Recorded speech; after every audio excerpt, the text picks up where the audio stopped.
Assalamualaikum warahmatullahi wabarakatuh. Saya di sini sebagai supervisor supervisi akademik berbasis coaching. Nama saya Hildarsnani dari Kabupaten Hulu Sungai Tengah, Kalimantan Selatan. Saya sebagai coach, nama saya Putu Suhartana dari Gianyar, Bali. Saya Niputu Wahyuni sebagai coach dari Gianyar, Bali. Pak Putus, sebelum kita melakukan kegiatan coaching ini, kriteria apa yang ingin saya memberikan penilaian terhadap Bapak? Saya ingin disupervisi tentang tentang mendengarkan kompetensi mendengarkan aktifnya itu. Ya.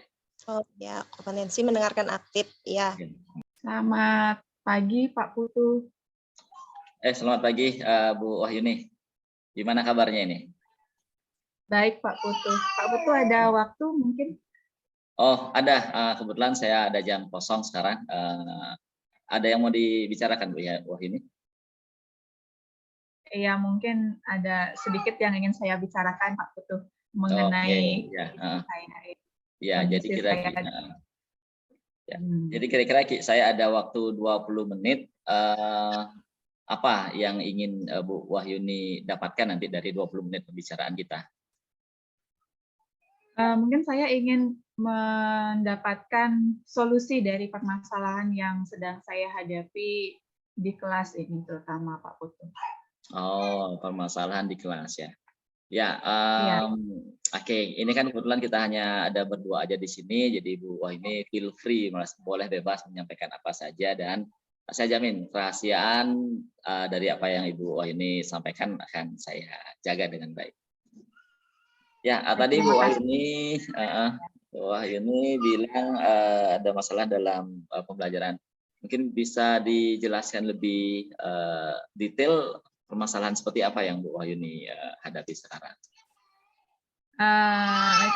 Gini Pak Putu, di sekolah ini kan sedang ada pertemuan tatap muka terbatas ya, dengan kondisi saya awalnya IPA ini dapat jam mengajar 4 jam seminggu.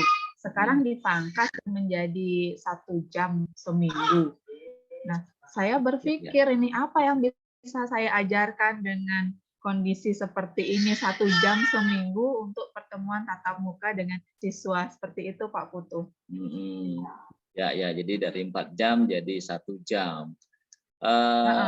Iya, jadi menurut Bu Wahyuni kalau dapat 1 jam tuh kendalanya apa sih?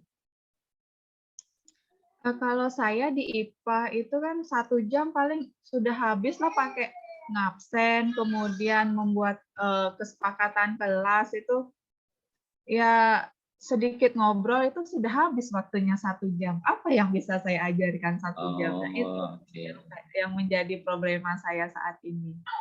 Jadi 1 jam nggak cukup ya?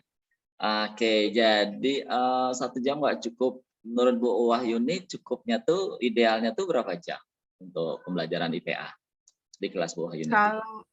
Kalau menurut saya sih sebelumnya kan dikasih waktu 2 jam ya, seperti itu. Atau sebelumnya itu dapat juga waktu seminggu itu 5 jam pelajaran. Nah, itu baru enak itu. Jadi kita dapat 3 jam dan 2 jam. Jadi 3 jamnya saya bisa pakai praktikum, uji coba di lab lah, kita kerja belajar di lab, kemudian 2 jamnya saya untuk bahas materi, bahas soal-soal seperti itu. Nah, sekarang cuman 1 jam aja. Iya. Oke, jadi jauh sekali. 1 jam kemarin 4 jam. Ini kan 1 jam seperti Bu Wahyuni bilang itu karena PTM, pembelajaran terbatas ya, dan tatap muka terbatas. Nah, sebelum tatap muka terbatas ini pembelajaran di sekolah Bu Wahyuni itu seperti apa? Kemarin kan kita sempat daring juga. Daring. Iya, daring. Kemudian kondisi membaik, kita masuk ke tatap muka, tapi dengan menggunakan protokol kesehatan yang cukup ketat, sehingga hadirnya hanya 50%, tapi dengan pemangkasan waktu yang luar biasa menurut saya, Pak Putu. Jadi 1 minggu. Apa yang bisa saya ajarkan?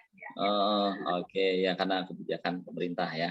50% sekolah waktunya dipotong jadi 1 jam karena tatap muka terbatas. Kira-kira sekiranya apa sih yang bisa Bu Wahyuni lakukan walaupun realnya anak-anak itu dapat 1 jam di sekolah, tapi pembelajaran yang Bu Wahyuni ingin sampaikan itu bisa nyampe semua materinya ke anak-anak. Sekiranya apa yang bisa Bu Wahyuni lakukan? Mungkin saya harus merubah RPP nih yang pertama sepertinya. Iya, Merubah bisa. RPP. Kemudian saya harus mungkin biasanya saya menggunakan teknik pengabsenan itu 1 per 1. Nah, sekarang mungkin dengan metode lain ya bisa melalui Google Form sepertinya itu bisa untuk memangkas waktu itu. Ya. Kemudian ke model pembelajaran aja sih kayaknya saya harus berubah ini. Karena waktu yang terbatas, kemudian bagaimana Pak tahu kan ya IPA itu gimana ya Pak ya? Kita nggak bisa ngajar IPA hanya cuap-cuap saja, hanya Iya, dibicarakan saja. Jadi ada beberapa latihan soal yang harus disampaikan, ada beberapa materi-materi yang harus dibicarakan, yang harus disampaikan. Ya bagaimana membuat siswa itu jadi paham. Jadi saya pikir saat masuk itu saya harus langsung to the point sepertinya. Ya, dan saya menyampaikan kerangka-kerangkanya kayaknya itu dapat deh memangkas waktu menjadi 1 jam pelajaran harus cukup-cukupkan ya. Itu suatu hal yang baik yang bisa salah satu alternatif yang bisa Bu Wahyuni lakukan. Mungkin saya bisa sampaikan kembali ngabsennya biasanya manual, jadi pakai Google Form, terus kegiatannya juga bisa disesuaikan dengan waktu 1 jam itu. Selain itu penyederhanaan hal-hal yang bisa disampaikan tadi, masih ada yang lainnya nggak yang mungkin bisa Bu Wahyuni lakukan agar menjadi lebih efektif lagi dengan 1 jam tatap muka ini? Mungkin kesepakatan kelasnya saya cut Pak ya.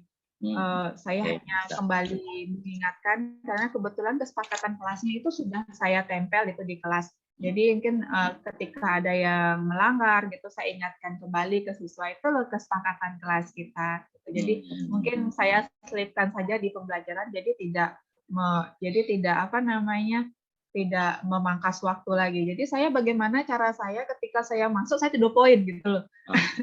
Supaya saya bisa menggunakan 1 jam pelajaran ini dengan efektif begitu Pak.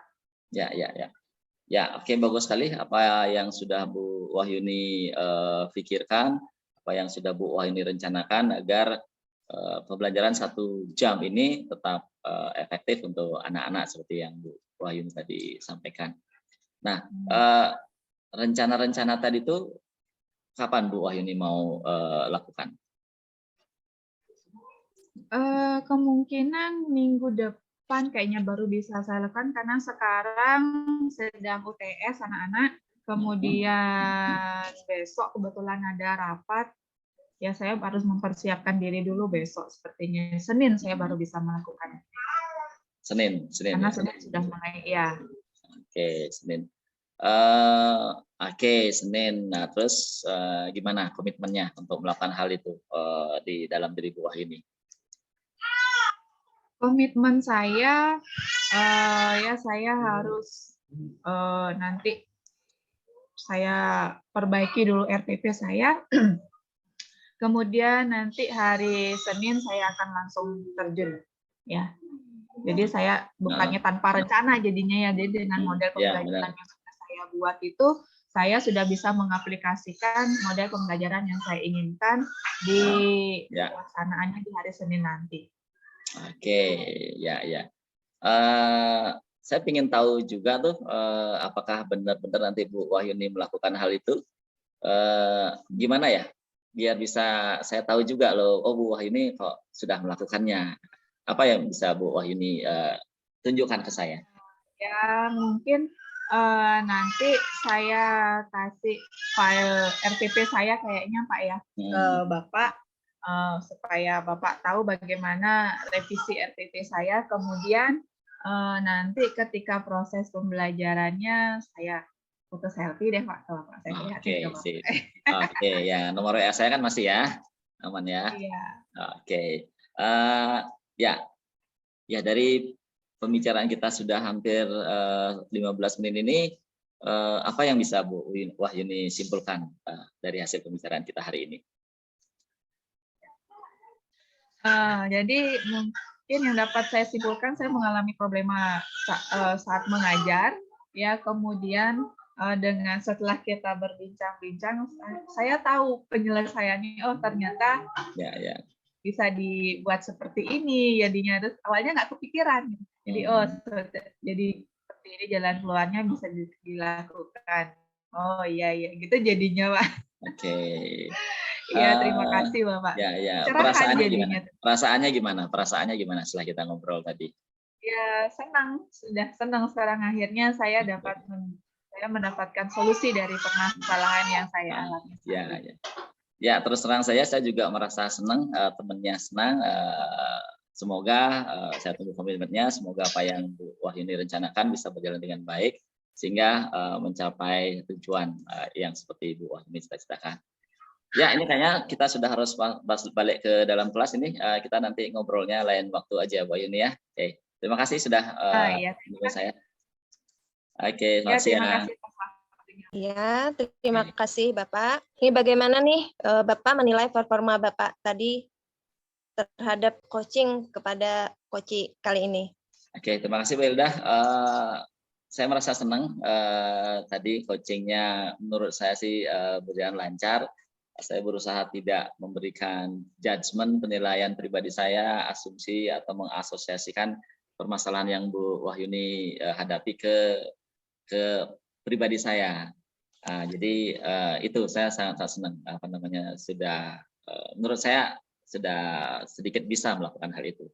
Iya, bagus sekali Bapak. Bolehkah saya menyampaikan hasil pengamatan yang sudah saya lihat tadi Bapak? Iya, silakan Ibu, silakan. Terima kasih. Saya tadi mengamati bahwa Bapak Putu sudah bagus ya, karena tidak ada judgement atau berasumsi apapun. Itu sangat bagus, sangat luar biasa, dan dapat jadi pendengar aktif yang baik dan memberikan pertanyaan-pertanyaan yang berbobot sehingga Koci dapat menggali potensinya sendiri. Yang pertama. Yang kedua, mungkin ada yang saya catat di sini, Bapak 3 kali mengucapkan kata kira-kira. Nah, mungkin itu karena sudah terbiasa ataupun ada ketidakyakinan mungkin. Bagaimana Bapak menanggapinya, Pak? Ya, terima kasih Bu. Ya, mungkin memang masih banyak yang perlu saya pelajari. Salah satunya adalah pemilihan kata. Salah satunya kira-kira yang memang itu tidak begitu meyakinkan nanti jawabannya, karena yang nanya juga nggak yakin karena menggunakan kata kira-kira. Mungkin untuk kedepannya akan belajar lebih banyak lagi untuk menggunakan kalimat-kalimat atau kata-kata yang lebih positif, tidak seperti kira-kira tadi. Iya. Selanjutnya untuk alur Tirta sendiri, Bapak sudah dapat banget mulai dari T-nya, I-nya, R, dan T. Tanggung jawabnya itu sangat luar biasa. Ini bisa saya katakan apa ya? Coach profesional sudah. Oke, thank you. Terima kasih. Mudah-mudahan nanti bisa. Masih jauh. Iya. Kiranya itu yang sudah saya observasi di pengamatan supervisi kali ini. Sudah cukup ya Pak ya? Ya, terima kasih. Mungkin ada yang terima kasih atas feedback dan masukan dari Bu Hilda. Semoga nanti saya bisa menjadi coach yang lebih baik lagi dari hari ini. Terima kasih Bu Hilda. Sama-sama Bapak. Ya, terima kasih.